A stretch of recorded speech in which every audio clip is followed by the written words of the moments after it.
you doing today?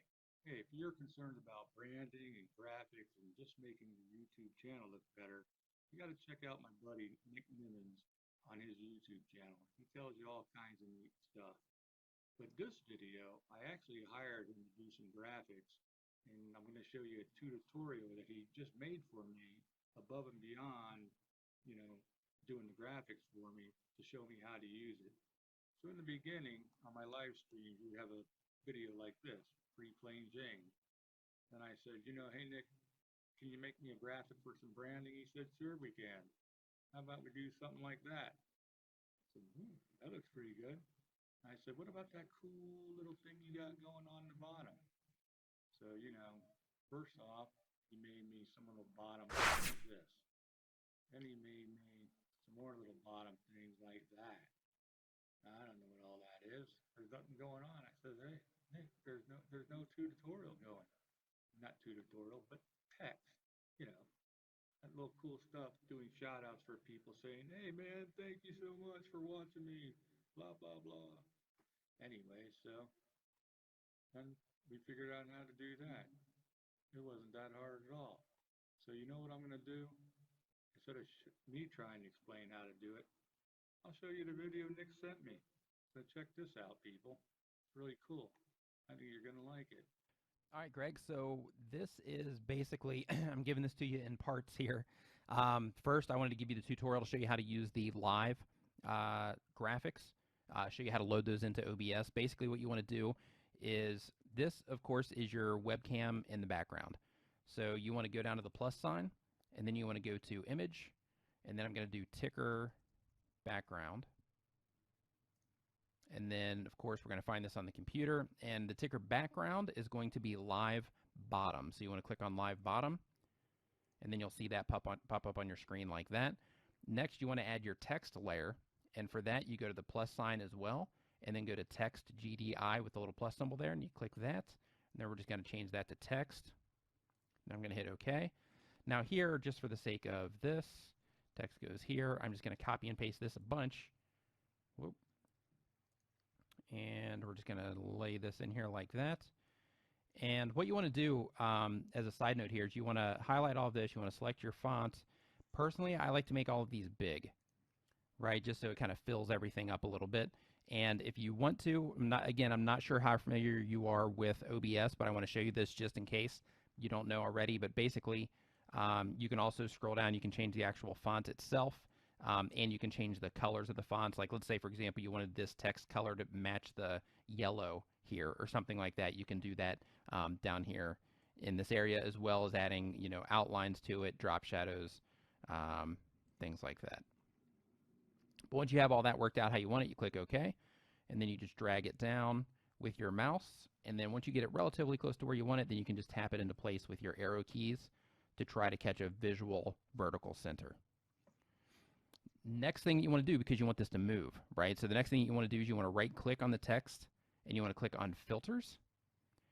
And when the filters dialog box opens, you want to click on the plus sign, and then you want to go down to scroll. And then we're just going to leave that as scroll. We're going to click OK. And then the only thing that you want to change here is the horizontal speed. If you just move that up a little bit, you'll see the ticker starts to cruise across the bottom.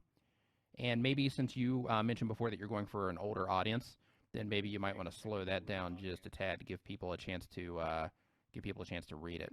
But once you get the speed to where it seems like it's something comfortable, then you close this, and then you now have your ticker.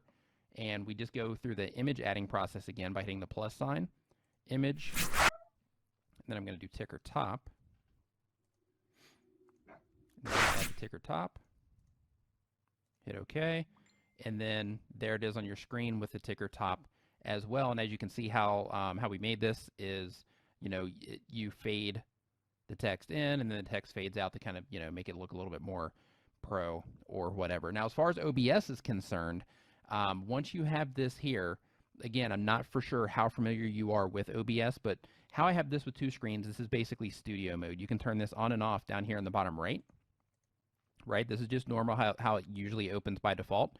And you just click this again, and then it will give you two windows. Basically, the one on the right is what your viewers are seeing in real time.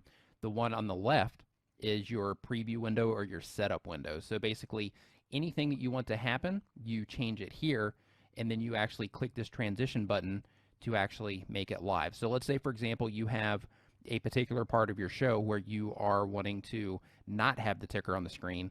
Then while it's live here, you can just go ahead and turn them off on this side, and then you see the preview here, and then you just hit transition whenever you're ready, and then that ticker is going to disappear. And then, of course, you set it all back up by turning these back on, and then you hit transition again whenever you're ready for those elements to come back on the screen. You just hit transition, and boom, there they are.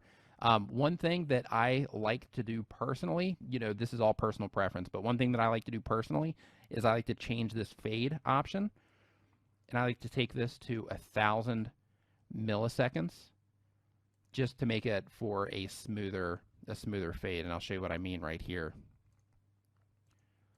It's just a slower, more pleasant fade. But again, that's just one of those things that are personal preference, totally your call, however you would want to do that.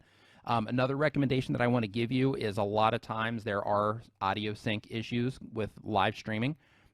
If you find that you have a lag in your audio, you go into this gear icon right here. You click on this, and then usually when you set this to about 200, then you'll actually have, I'm not sure what you're using for your audio device. If you're using a separate microphone, that'll pop up here. If you're just using your webcam, then this is going to adjust the audio that's coming from your webcam microphone. But 200 to 250 normally fixes that. But of course, it's all dependent on your internet connection and how powerful your computer is and all of that. But once you have that set, then that should fix it, or at least get it close, and then you can kind of dial it back and forth to see which one fixes it. And then you just close that out, and that's all taken care of. Another thing that I want to recommend is if you go into your settings, one thing that I really recommend is when you are setting up your actual stream, and again, this is all dependent on your internet connection.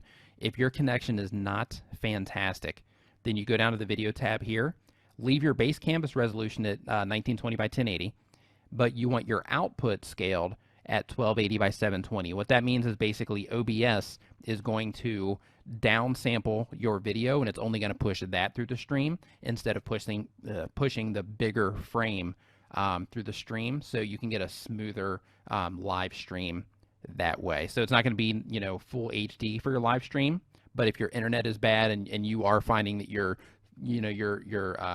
video is kind of stuttering or lagging, then this is a great way to fix that. But you want to test this and get all of this worked out beforehand, because once you're actually live, you can't come in and change this until you actually kill your stream.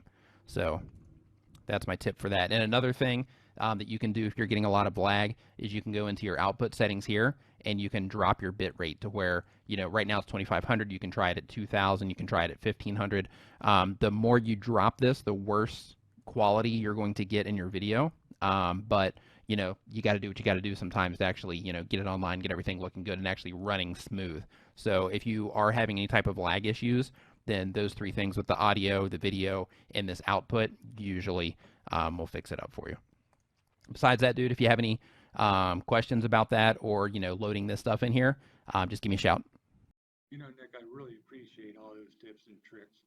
Your graphics and the charges from tubertools.com that you charge me are really reasonable. The graphics look great, and doing a tutorial like that, showing me tips and tricks for the OBS software and how to live stream, is helping me out, tremendously, and it's going to help out my subs. So we appreciate it, and all I can say, people, is go to tubertools.com, check out Nick's services.